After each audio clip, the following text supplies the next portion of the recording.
दोस्तों आज मैं लेके आ गया हूं आपके लिए एक्सेल का एक बहुत ही इंटरेस्टिंग वीडियो। बहुत जनों का ये क्वेश्चन होता है बट उनके पास सोल्यूशन नहीं होता। तो चलिए देखते हैं एग्जैक्टली क्वेश्चन क्या है। यहाँ पे ना मेरे पास हर महीने कोई कोई मंथ का डेटा आता है। जैसे पहले महीने जनवरी का आया, फिर फेब का आया, फिर मार्च का आया।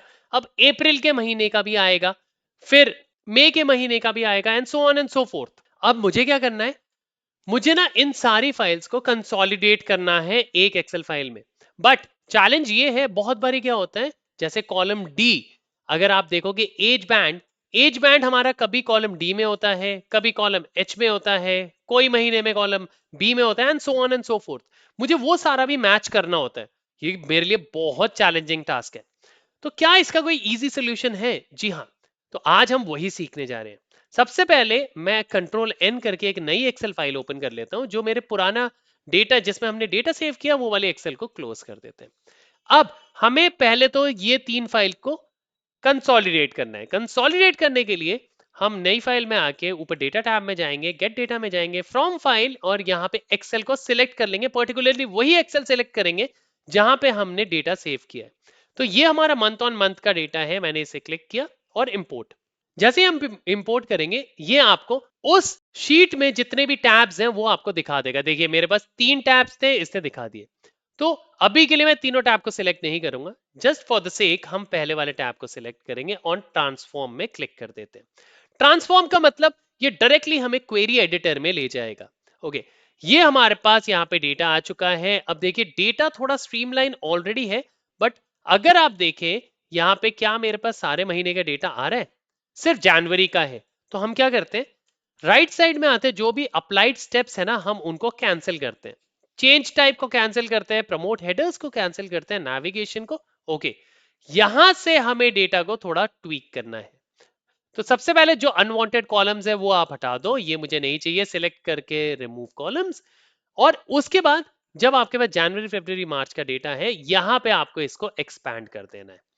एक्सपैंड करोगे, बोलेगा प्रीफिक्स हटाना है। प्रीफिक्स क्या होता है? प्रीफिक्स हमेशा, जैसे ये जनवरी का डेटा है, इन नेम के आगे ना जनवरी लिखा हुआ आ जाएगा। मैंने कहा नहीं, मुझे प्रीफिक्स बिल्कुल हटाना है। अब प्रीफिक्स हटा दो और लोड कर देते हैं।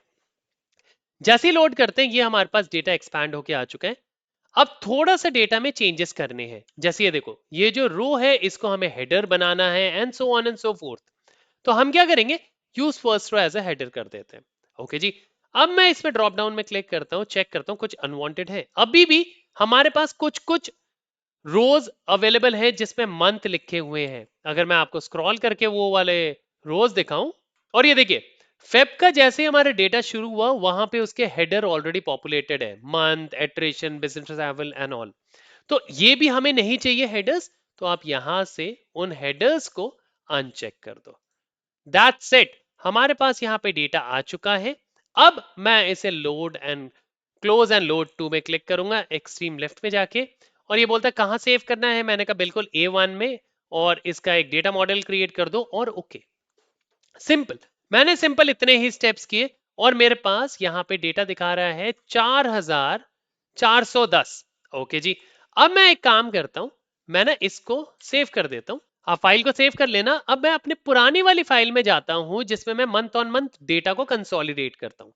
अब लेट्स टेक अगले महीने अप्रैल में मेरे पास डेटा आया। मैं इसी को कॉपी करके यहाँ पे अप्रैल लिख देता हूँ, अप्रैल। और इसमें ना मैं मार्च मंथ की जगह लिख देता हूँ APR, और इसको नीचे तक ट्रैक कर देते हैं और इसको कर देते हैं सेव। ओके, अब मैंने इसे अप्रैल कर दिया, मंथ को भी अप्रैल कर दिया। मैं इसे क्लोज करता हूं। अब मैं यहां पे जाके चेक करूंगा कि वो वाला डेटा मेरा कंसोलिडेट हुआ है कि नहीं हुआ। अभी तक देखिए आप, अभी तक आपके पास सिर्फ 3 मंथ ही है, जनवरी, फरवरी एंड मार्च। अब अगर आपको अप्रैल का भी डेटा चाहिए तो आपके पास एग्जिस्टिंग फाइल है।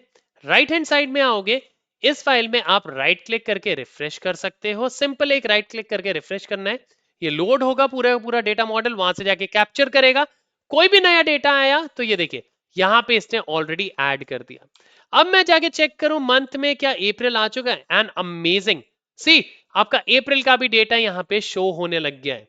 इस तरीके से दोस्तों आप लोग अपनी फाइल्स को कंसोलिडेट कर सकते हो। इवन उनके हेडर्स एक कॉलम में हो चाहे ना हो, बट मेक श्योर हेडर बिल्कुल सेम होने चाहिए। अगर डिपार्टमेंट जनवरी की फाइल में लिखा है, फेब में भी डिपार्टमेंट लिखा होना चाहिए, मार्च में भी डिपार्टमेंट लिखा होना चाहिए, बट डिपार्टमेंट ऐसा नहीं है कि कॉलम जी में ही होना चाहिए, डिपार्टमेंट कॉलम ए में हो, बी में हो, ये ऑटोमेटिकली असाइन कर लेगा। बट ये डिपार्टमेंट का डिपार्टमेंट्स नहीं होना चाहिए, एस नहीं लगा होना चाहिए, मतलब कुछ भी हेडर में चेंज नहीं होना चाहिए। अगर ये सब आप वैलिडेट करके ये वाली क्वेरी लगाते हो, पावर क्वेरी लगाते हो, आप बहुत इजीली फाइल्स को कंसोलिडेट कर सकते हो। तो आशा करता हूं दोस्तों आप लोगों को वीडियो पसंद आ गई होगी। पसंद आई तो लाइक शेयर सब्सक्राइब करना बिल्कुल मत भूलना, अपने कमेंट्स देना मत भूलना, और इस वीडियो को जो भी फाइल कंसोलिडेशन में जिस जिस को प्रॉब्लम आती है उनके साथ शेयर जरूर करना।